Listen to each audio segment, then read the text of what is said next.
meron akong nadampot na itlog ng itik. Napakalaki.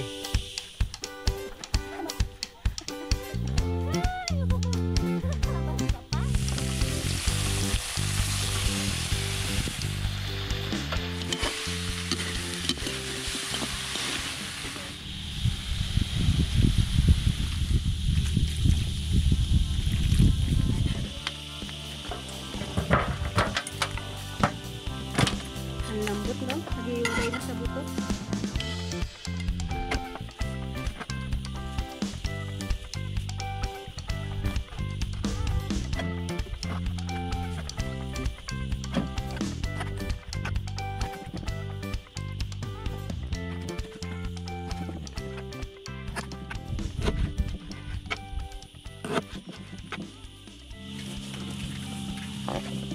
Ayan. Sa araw na ito mga kabukids, magluluto tayo ng adobong lamang loob ng itik. So meron din tayo ditong mismong itik. Yan ang ating ulam sa bukid ngayong araw. At mamaya, yung ating mga itik na pakawala ay huhuliin na at ipapasok natin doon sa bago nilang kulungan. Dahil yung ating mga kapitbahay ay nagsisimula na magpatanim. So para iwas perwisyo na mapunta doon sa kanilang mga taniman, kukulong na natin yung ating mga itik at diretso ano na rin, kondisyon sa katawan dahil paitlugin na silang lahat. So yun, masarap ang ating ulam for today, adobong lamang loob. Yan, meron tayo diyang mga puso, may atay, ayan, merong balunan, kidney, at medyo konti kasi yung ano natin mga laman loob. Hahaluan din natin ng laman. Kaya at masarap ang ating ulam. Ito pala yung nakaraang ano namin mga kabukids. Nakaraang kinatay namin yung 10. So nilagay lang sa rep. And ngayon lutuin natin tong kanya mga lamang loob. Yun. Marami na rin pala yan. Ito ang kanyang katawan.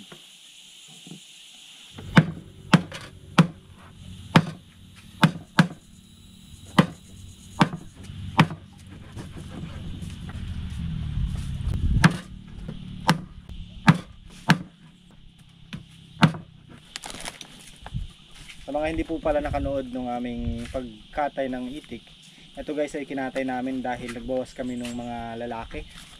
Masyado kasing marami yung lalaki natin, kaya kailangan bawasan para hindi tayo malugi sa pagkain. Kain kasi ng kain parang yung isa. Sige lang ang kain. Pati nga yung lubid, kinakain niya na Oy, madumi yan. Ikaw talaga.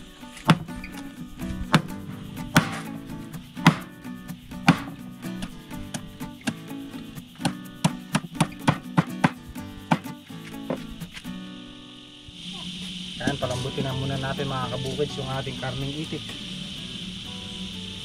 Pakuluan muna natin.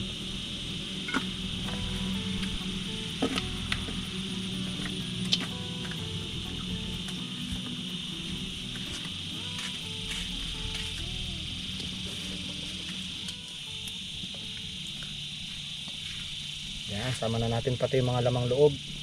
At timplahan na natin ang asin. Asin na muna. Para ano na rin to guys, lumambot at matanggal yung lansa. Yan. Meron din tayong tanglad.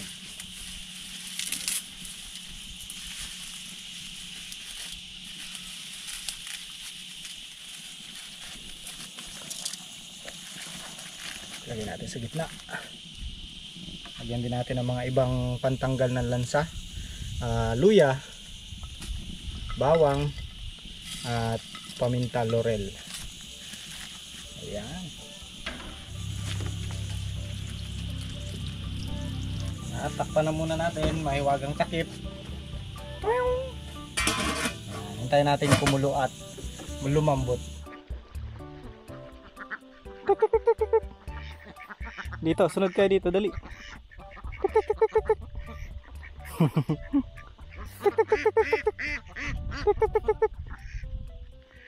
Dito dali. Oh. Ito. Tara.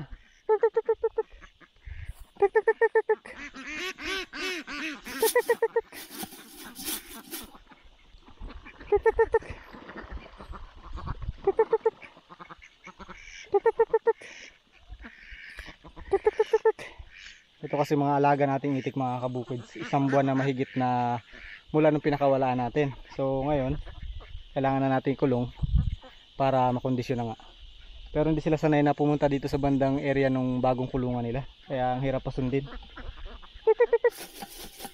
Kailangan kong magbigay ng pain. Ang hirap pasunod rin. Medyo malayo pa. Ayan pa yung kanilang bagong lilipatan.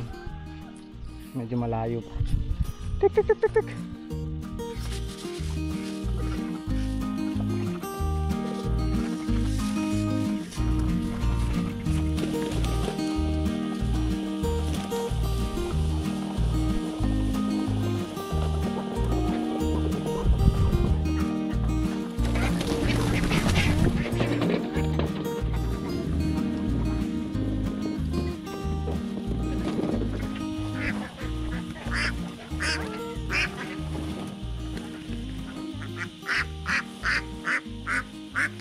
Bastos na iputan pa ako.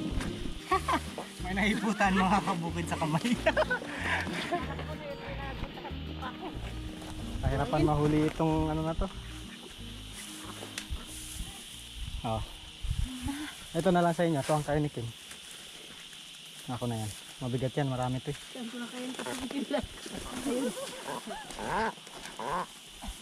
Kahirapan yung paghuli. Meron pang nakawala na dalawa. Uy! Mawawarat! Kim! Kim! Kim! Ay! Ay! Nakawarat. Mag... Ay! Ako po. Kalabas ka pa. Ayun, may isang sako na matibay. Dali, ito makakalabas. Yan, ma-shoot mo dyan sa sako. Ang ganda na yan.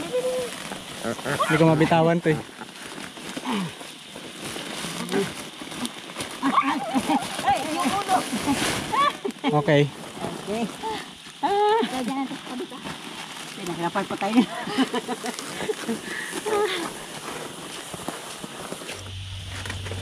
Ayan, ito na yung magiging ano nila, bagong tirahan. Okay, labas.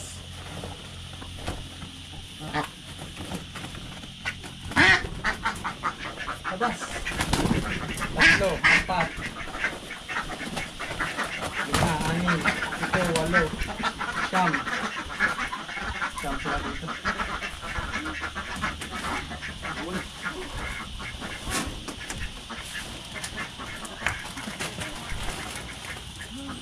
Labas.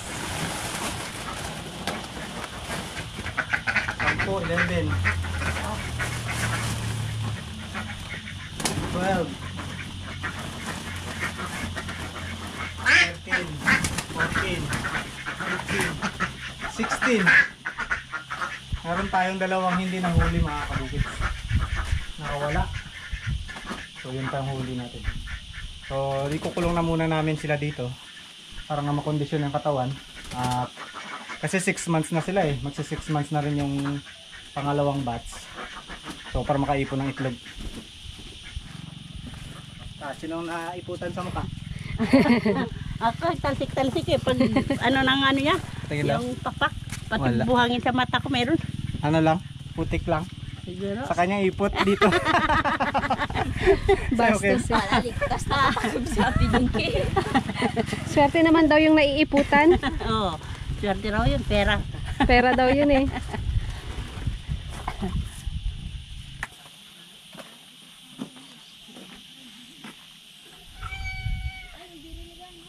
Nakatulog na si Kabilog.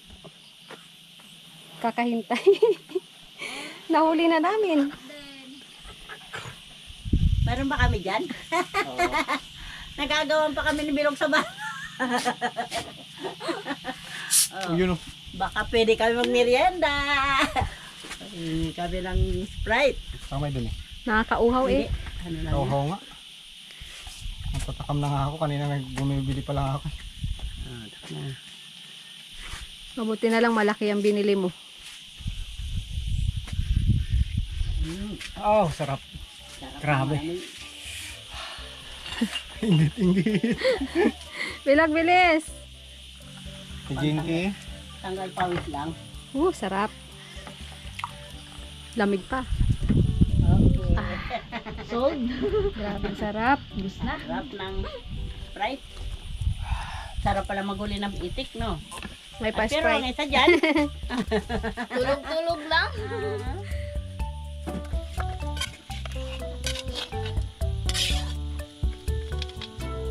Yan mga kabukids, malambot na tong ating karne ng itik. Kaya naman, simulan nating maggisa.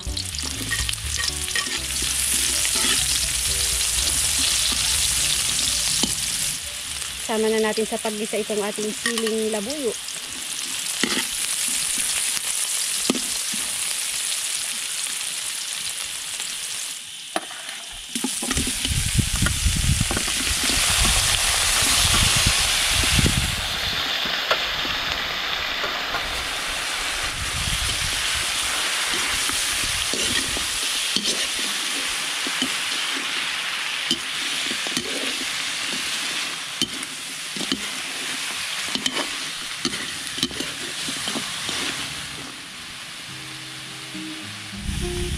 Dahan na natin ng toyo.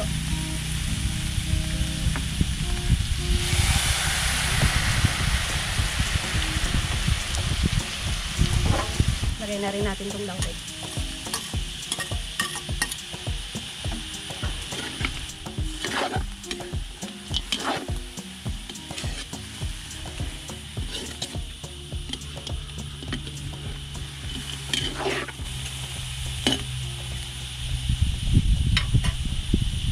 At syempre, lalagyan natin ng Sprite.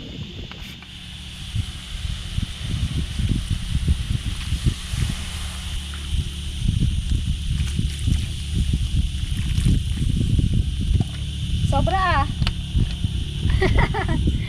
Heavy log.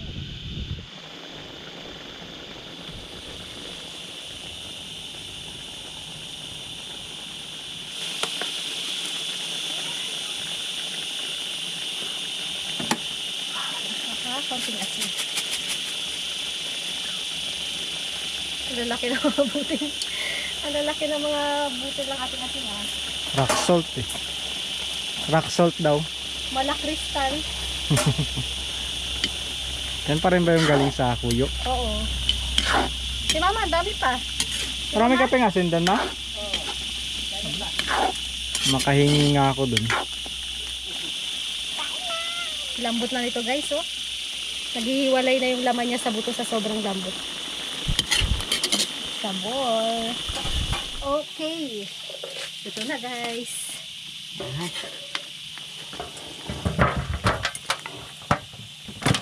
Ang lambot, no? Naghihiwalay na sa buto. Yan ang kayang-kaya ko na.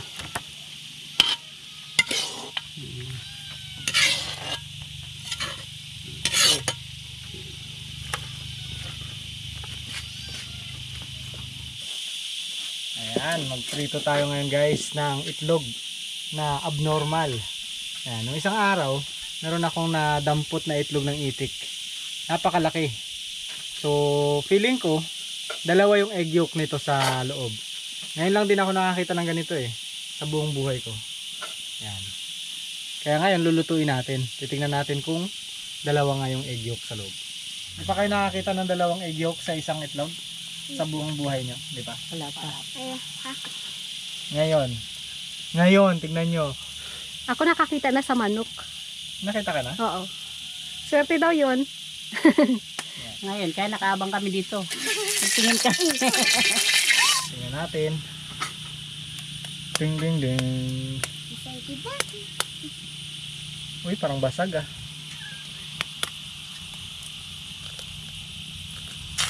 Ay, nabasag. Wala namang amoy, pero basag.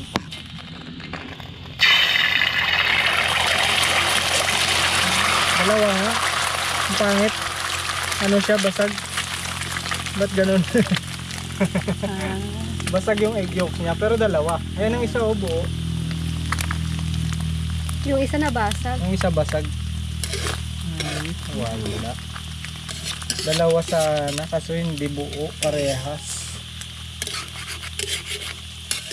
Na-stress na yata. Sa sobrang tagal ilabas, na-stress na. Nabasag yung isang egg yolk. Baka kanina pagdala natin, Siguro, naalog. naalog. Sayang naman yun. Anyway, dalawa yung egg yolk niya mga kabukids. Yun nga lang, basag na yung isa. Ito yung isa buo. Sayang, hindi natin nakitang dalawa na maayos. Lagyan na lang natin ng rock salt. Rock salt na asin. Na asin. Rock salt na asin. Taksog natin pa. Sa rock salt na asin ang ilagay natin. Gusto mo pa bang ulamin to? O itlog na lang? Ay, ano na, adobo. Gusto niya daw.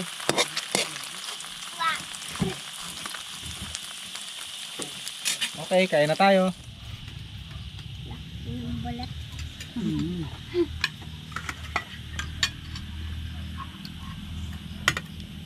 Ang Kim. Kain tayo mga kabukids. Kain guys. Lang, gusto ko yung mga laman loob. Vampira ka siguro. Lalo na yung atay. Sarap, no?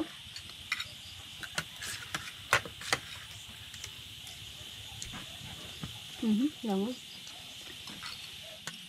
Tayo mga kabukid. Harap ng ulam. Adobong itik. Ano makaya mo? Malambot? Kaya. Lambot. Ciao mga kabukids. Sarap.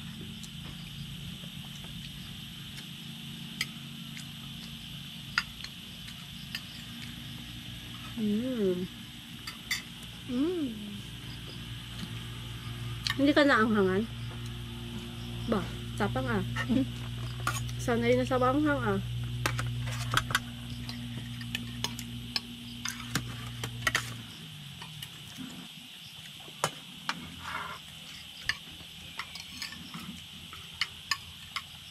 Gusto mo ng puso? Bilog? Kaya, ay, atin dyan, nakain ko yung asin. No? Halaki lang asin. Itlog? Hindi natunaw. Nilagyan ko kasi ng asin na rock salt. Rock salt na ano sabi niya? Asin. Asin. Rock salt na asin. Hindi na tunaw. Masarap yung puso. Ito mo bilog? Ano yung puso? Gusto ko yung puso. Sarap ito. Meron dyan? Kidney yan? Puso. Nasaan ka na puso? Wala. Baluna na lang. Nakuha na siguro ni Bilog. Ay, ito ang dahil ko na nakayap. Andiyan sa'yo mga puso. Dalawang puso na kain ko. Vampira kasi si Kim. Sarap din yung baluna. Tikman natin yung balinan. Saan na? Ayun, sa ilalim. Napaliit ang hiwa mo ah. Hindi ko na makita ah. Kaya nga nasobrahan ako ng hiwa. Masyado kong napaliit. Next time, lakihan ko. Ano lang, 4 na hati lang pala maganda. Sarap din ang balunan. Sarap. Ang matilis-tilis ang malambot-lambot sa gitna. Matigas-tigas yung lambot lang. Hindi, yung sa labas na matigas-tigas, yung sa loob yung malambot. Yung baluna ng itik, mas malaki kaysa sa balon-baluna ng manok. No? Sabaw? Sabaw ka. Sila. Adobong tuyo to eh. Tuyo. Konti lang yung sabaw ko. Ay, masasarap yung konti ang sabaw. Ano ba yan? Ang daming lamok. Langaw pala. Napakaraming langaw. Sino ba ang pinupuntahan sa atin? Nako. Sino kaya? Sino kaya bilog? Kasi dumapo sa akin. Ako pala. Sa'yo dumapo hindi? Ay ako nga pinupuntahan. Sandok pa ako ng kanin. kanina, nagdakot sa akin. Ikaw pala yun. Nauna pala kayo. Tatagpo ang balunan. Saan ba ang balunan niya? Ayan, mga pino, makakain mo na yan. Ito? Ayan. Malambot eh. Tikman ko nga. Kidney, hindi ko pa natitikman. Hindi pa na. Masarap yun, te. Masarap? Sabi nga. Tikman na natin. Dapat hindi kayo magpaan. pala yun. Charot na. Ay, ito kidney.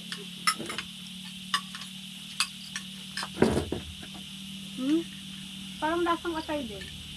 Kidney. Texture niya. Texture din.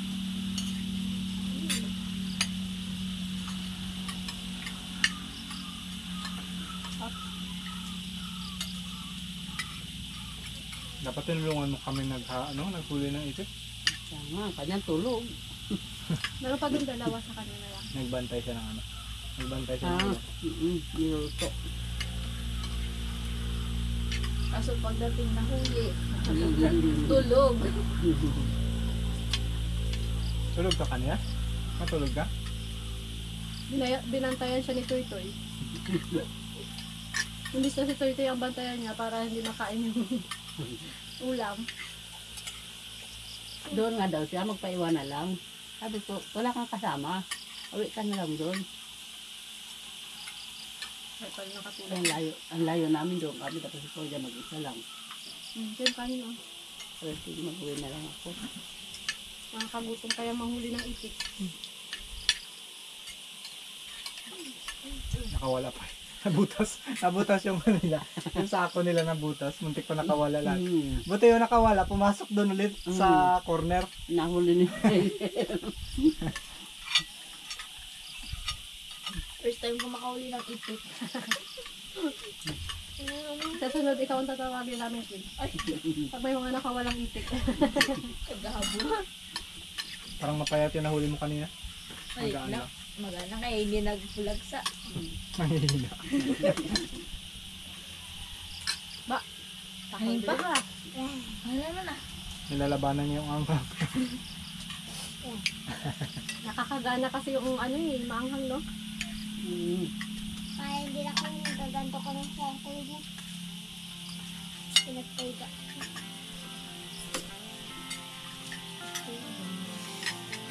Tikman ko nga itong itlog na ito. Lasang itlog eh. Hindi naman siya sira. Pero nabasag yung ulo. Nakitira pala. Siguro kanina nung naghuli kami ng itik, nalug-alog yung bilog. Meron na? Puro talaga mga lumalo. Ibang tira talaga si Kim. Abay mo gusto natin yung Zombie? balon ba? Favorite niya daw yung balunan. Sarap. Thank you guys for watching. Bukids. Okay. Kain. Kain ng kain. Gutom pa. At tumaba.